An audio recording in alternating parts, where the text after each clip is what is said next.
बघा, जेव्हा यशोदा आणि धनराजला दुखापत झालेली असते तेव्हा नम्रताही तिथं आलेली असते. तेव्हा नम्रताला बोलते, "ये नम्र, तुला माहिती आहे का, आपण लहानपणी जर कोणाला दुखापत झाली तर त्याला पप्पी घेऊन आणि तिथून पळून जायचो, तेव्हा तिची दुखापत बरी व्हायची." तेव्हा यशोदा बोलते, "ए नम्र, जा गं तू घरी, ये तू चुप रे धान्या, तुला काय कळत नाही, तू काय पण बोलतोस, तुला काय अक्कल बिक्कल आहे का, तू कुठं काय बोलतो?" तेव्हा धन्या नम्रताला म्हणतो, "बघ तुझी चॉईस हां."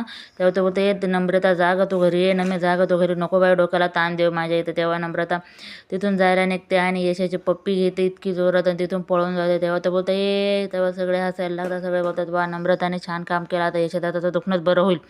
तेव्हा ती तिथून पळून जाते. तेव्हा यशोदा धान्याच्या मागं लागलेला असून बोलतो, "तुझ्या तर आता तुला सोडतच नसतं मी, थांब." तेव्हा राजाच्या हाताला खूप जास्त दुखापत झालेली असते आणि धान्याचा धक्का हा राजाच्या हाताला लागतो आणि तो बोलतो, "आज लय दुखला लागला." बोलतो. तेव्हा अवनी बोलते, "थांब राजा, बघू दे मला तरी काय झालं." तेव्हा तो बोलतो, "ठीक आहे, काय नाही एवढं."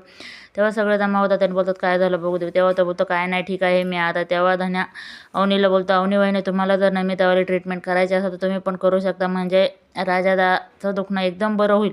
आम्ही वाटलं तर इथून बाहेर जातो, आमचा काही प्रॉब्लेम नाही. तुम्हाला जर ती ट्रीटमेंट द्यायची असेल तर तुम्ही ती देऊ शकता." तेव्हा अवनी आणि राजा हा एकमेकांकडे एकदम एकटक बघतलेले असतात. तेव्हा अवनी राजाला नम्रतासारखी ट्रीटमेंट देईल का नाही हे बघत आणि अवनी बोलते, "अरे खूप लागलेला आहे तो, तर काळजी तर घेत जा ना." तेव्हा तो बोलतो, "मी काय करूया, धान्याने धक्का दिला मला तर म्हणून माझं ब्लड येऊ आहे." तेव्हा अवनी बोलते, "चल आपण हॉस्पिटलला." तेव्हा तो बोलतो, "मी ठीक आहे." तेव्हा धन्या बोलतो, "वहिनी तुम्ही नमितावाला ट्रीटमेंट द्या, तो एकदम ठीक होईल आणि एकदम टकाटक होईल, तेव्हा तुम्ही माझा ऐका." तेव्हा बघा अवनी खरंच करेल की नाही करणार आणि अवनी काय बोलते आता. तेव्हा धन्या बोलतो, "तू चूप बस रे, जा इथनं."